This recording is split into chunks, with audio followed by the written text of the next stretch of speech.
CRP ಬೇರೆ ಇದೆಯಾ ಇಲ್ಲ ತಾನೆ ಕೊಡಿ ಎನ್ಒಸಿ ಕೊಡಿ ಅಷ್ಟೇ ಇಲ್ಲ ಆಫೀಸ್ ಮುಚ್ಚಿ ಎರಡು ರೂಮ್ ಮಾಡಿ ಸರ್ ನೀವು ಅವೆಲ್ಲ ಸರ್ ಅವೆಲ್ಲ ಪೇಮೆಂಟ್ ಮಾಡಿ ಸರ್ ನೀವೇ ಕೊಟ್ಟರು ದೊಡ್ಡ ಮಾಡ್ಕೊಬೇಡಿ ಚೆನ್ನಾಗಿರಲ್ಲ ಅಲ್ಲ ಸರ್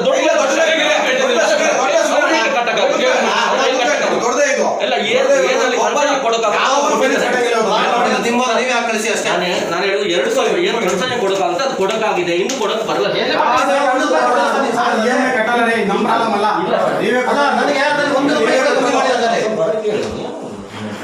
ಅವು ದೊಡ್ಡದ ಫೋನ್ ಮಾತಾಡೋದು ಬೆಳ್ಳಿ ಕಟ್ಟಿ ಕತೆಗೆ ಒಂದು ನಿಮಿಷ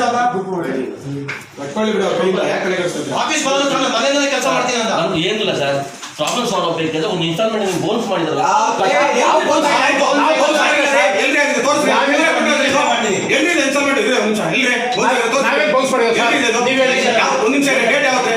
ಬೋನ್ಸ್ ಆಗಿಲ್ಲ ಅವ್ರು ಇಲ್ಲ ಅಂತ ಹೇಳ್ತಾರೆ ಆಗಿಲ್ಲ ಎಲ್ಲಿದೆ ಮೆನ್ಷನ್ ಮಾಡಿದೆ 1ನೇ ತಾರೀಕು 1:44 ಇಲ್ಲೇ ಇದಲ್ಲ ಟೈಮಿಂಗ್ ಅದು ರೆಸಿಪ್ಟ್ ಸರ್ ಅದು ಅಮೌಂಟ್ ಯಾವ ರೆಸಿಪ್ಟ್ ಇರಲ್ಲಪ್ಪ ಯಾರು ಕೊಟ್ಟಿದ್ದು ಬರಲ್ಲ ನಾನು ಹೇಳೋದು ಕೇಳು ಯಾವ ರೆಸಿಪ್ಟ್ ಆಗಲಿ ಇದು ಸೆಟ್ಲ್ಮೆಂಟ್ ಅಂದಾಗ ಅಮೌಂಟ್ ಅದು ಕೊಟ್ಟಿದ್ಯಾರು ಎಷ್ಟು ಕಟ್ಟಬೇಕಂತ ಇಲ್ಲಾಂದ್ರೆ 2ನೇ ತಾರೀಕು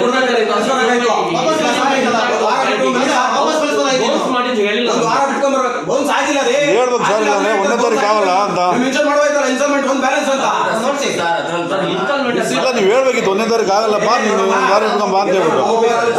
3,87,000 ನೀವು ಕೊಟ್ಟ ಮೇಲೆ ತೋರಿಸ್ಬೇಕು ಇಲ್ಲಿ ನೋಡಿ ಬ್ಯಾಲೆನ್ಸ್ ಇದೆಯಾ ಸರ್ ಬ್ಯಾಲೆನ್ಸ್ ಇದೆ ಮೆನ್ಷನ್ ನೀವು ದಿನ ಯಾವ ತರ ಇದ್ರೆ ಸರ್ 1ನೇ ತಾರೀಕು ಬೇಡ ಸರ್ ಒಂದು EMI ಬಂದ್ರೆ 1ನೇ ತಾರೀಕು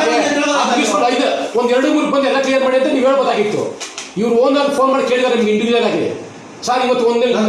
ತಾರೀಕು EMI ಕಟ್ಟಾಗುತ್ತೆ ಅಂತ ಕೇಳವ್ರೆ ಏನು ಆಗಲ್ಲ ಸರ್ ಕ್ಲಿಯರ್ ಮಾಡಿ ಅಂತ ಹೇಳಿದ್ರೆ ಬಿಲ್ಗೆ ಒಂದು ವ್ಯಾಲ್ಯೂ ಇಲ್ಲ ಅಂದ್ರೆ ನಿಮ್ಮಂಗ ನಿಮ್ಗೆ ಫೈನಾನ್ಸ್ಗೆ ಬೆಲೆ ಇಲ್ಲ ಹಂಗಾರೆ ಅದಕ್ಕೂ ವ್ಯಾಲ್ಯೂ ಇಲ್ಲ ಅಂದಮೇಲೆ ಎನ್ಒಸಿ ಬೇಕು ನನಗೆ ಇವತ್ತು ಏನೇನೋ ಮಾಡ್ಕೊಳ್ಳಿ ಕ್ಲಿಯರ್